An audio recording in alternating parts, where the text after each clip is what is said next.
Please be seated. Our first proclamation, the Word of God, is in Galatians chapter 1. The reading. For you have heard of my former conduct in Judaism, how I persecuted the church of God beyond measure and tried to destroy it. And I advanced in Judaism beyond many of my contemporaries in my own nation, being more exceedingly zealous for the traditions of my fathers. But when it pleased God, who separated me from my mother's womb and called me through His grace, to reveal His Son in me, that I might preach Him among the Gentiles, I did not immediately confer with flesh and blood, nor did I go up to Jerusalem to those who were apostles before me, but I went to Arabia and returned again to Damascus. Then after 3 years, I went up to Jerusalem to see Peter and remained with him 15 days. But I saw none of the other apostles except James, the Lord's brother. Now concerning the things which I write to you, indeed, before God I do not lie. Afterward I went into the regions of Syria and Cilicia, and I was unknown by face to the churches of Judea, which were in Christ. But they were hearing only, he who formerly persecuted us now preaches the faith which the ones tried to destroy, and they glorified God in me. The word of the Lord. Please stand for our responsorial psalm and our response. Guide me, Lord, along the everlasting way. Together, guide me, Lord, along the everlasting. O Lord, you have searched me and known me. You know my sitting down and my rising up. You understand my thought afar off. You comprehend my path and my lying down, and are acquainted with all my ways. Response. Lord, along the everlasting way. For you have formed my inward parts. You have covered me in my mother's womb. I will praise you, for I am fearfully and wonderfully made. Marvelous are your works. Response. And that my soul knows very well. My frame was not hidden from you, when I was made in secret, and skillfully wrought in the lowest parts of the earth. Response. Get me, Lord, from everlasting. Glory be to the Father, and to the Son, and to the Holy Spirit.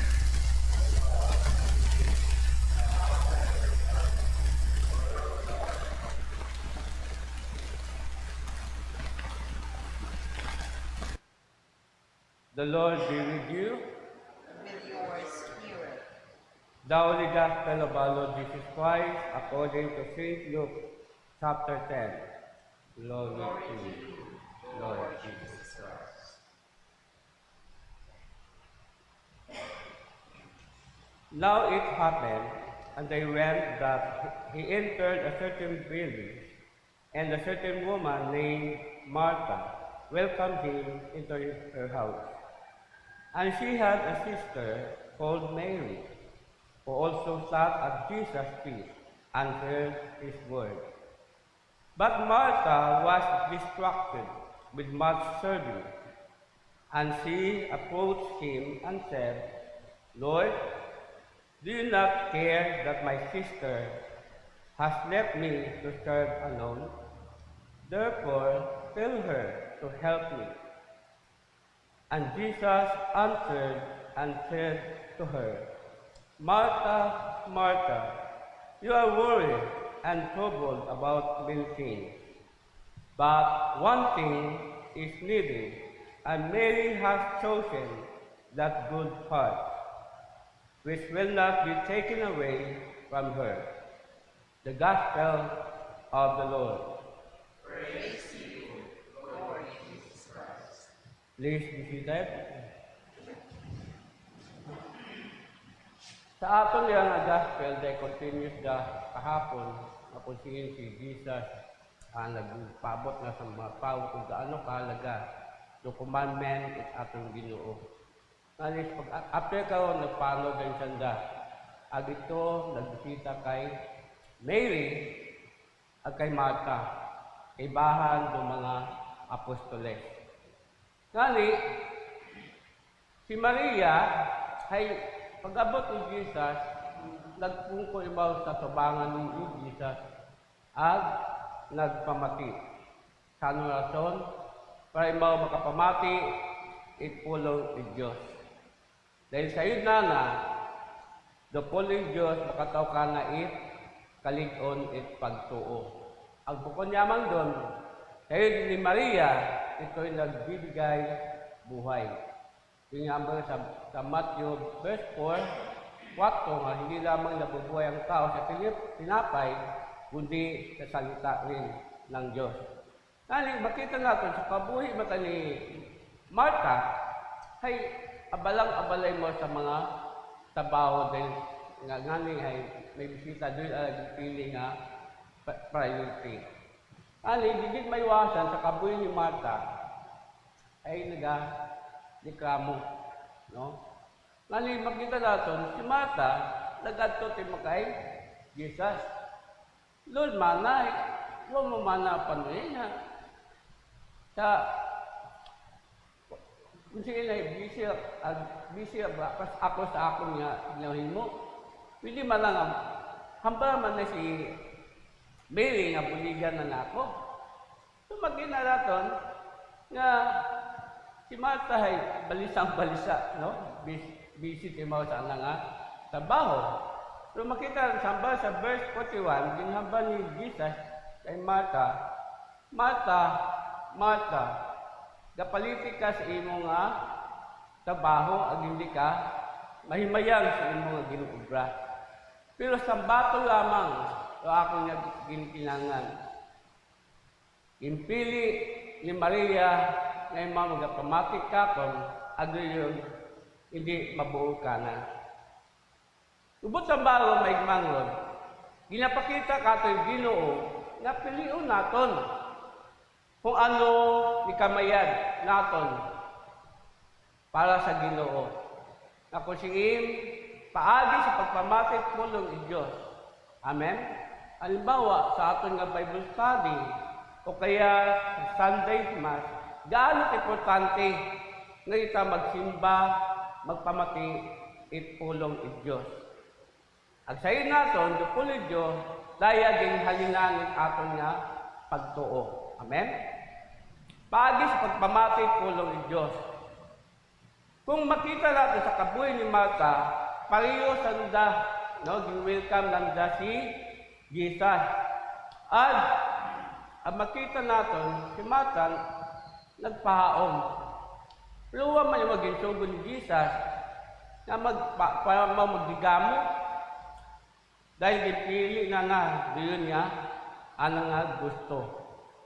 Ag diyon, di mawala sa atong kabuhi, no? Kung may bisita kita, may una kita nga prepare.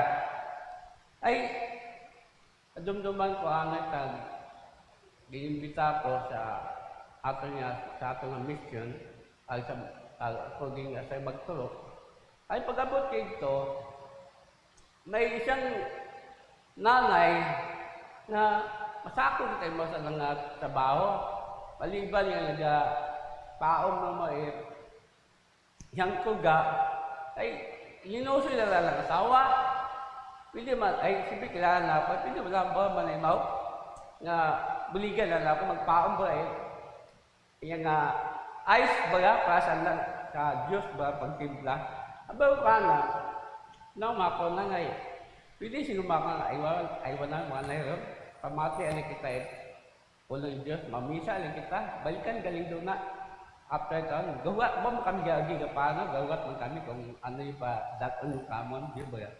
Nani ay, to, di tayo ba pakalis, tawag lang, manay mo. Ay, nakita na, ito makon mo, may alam lang nila po, ubra. Ay, siyempre, preparahan nga. Ay, so, sa madaling salita, ay, nagkipos lang yung mga. Kaya, isa mag-reklamo yung mga. So, wala man natapos na lang, ubra na, atin tayo mo, ato niya misa. So, makita natin nga, napadugin kita, atong Ginoo. Na maging ano ba kita maging responsible sa atong mga trabaho ibigay sa atong commitment sa atong Ginoo, especially sa Sunday. Di ba? Kung naman alangan nimo nga kung may magsita sa inyo ay alangan man nimo aywanan ay sino mag-entertain ka na? Di ba? Lumagayin yang along buta manami kay Martha ay nagreklamo kay Mau, no? Saan nga obligasyon. Ang bukod manami nga himplo, digit mawala doon sa atong kabuhi. Ang doon, ginapadundong kita at Ginoo.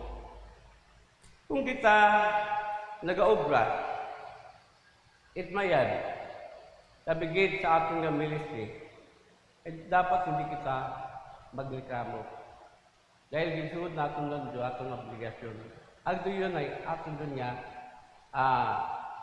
hindugan sa atong promisa sa atong Ginoo. Okay lang kung bukod na namin pamatag, accepted kita karon, pwede mo kita makayaw. Pero kung kita nag-obra sa atong obrahon, kabagay, nabigay sa simbahan, at tinuhaan natin nga hindi kita maglikamo. Amen? Ay dahil hindi mawag abot na sa atong kabuhian. Pistingan kita ikaway para masira ka, bawasak ka, o masamad ka. Ibigay do ako niya. Relasyon sa atong Ginoo. Kung obra kita at mayag, ay yung Ginoo nalipay. Kalon sa atong ginahin mo. Amen? Am-am. Dahil sa yun at Ginoo, so atong tagipusoon, kung obra kita at mayag, o bukol, o nagalikramo kita, uwa. Abangan niya sa Psalm natin, sa verse 2 to 4, mananaya, you know my sitting down and rising up. You understand my thoughts afar off. You comprehend my path and my lying down, and are acquainted with all my ways. Lubot sa balon, kinapadundun kita Ginoo, kung kita nag-service sa Diyos o sa tao, ay obrahon natin kung ano ikalulugod sa Diyos. Agod, makataw kita at glory ka na. Agod, Ginoo, imaw mag-reward ka.